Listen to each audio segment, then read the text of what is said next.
दास मैं तेरी आस चरण की मन में अज्ञान ही तन पार लीजे आया शरण से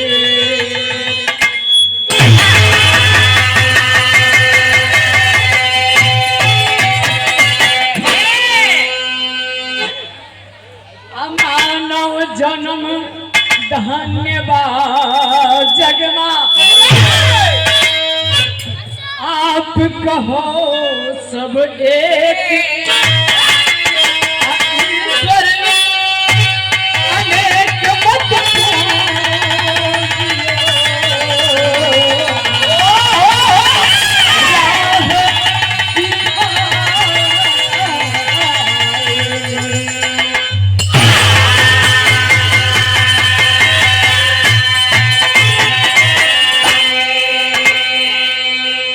अच्छा बाबूजी, सबसे पहले इस महेंद्र नगर की धरती को नमन वंदन अभिनंदन करती हूँ और हमारे बहुजन समाज में जन्मे हुए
के अधिकारी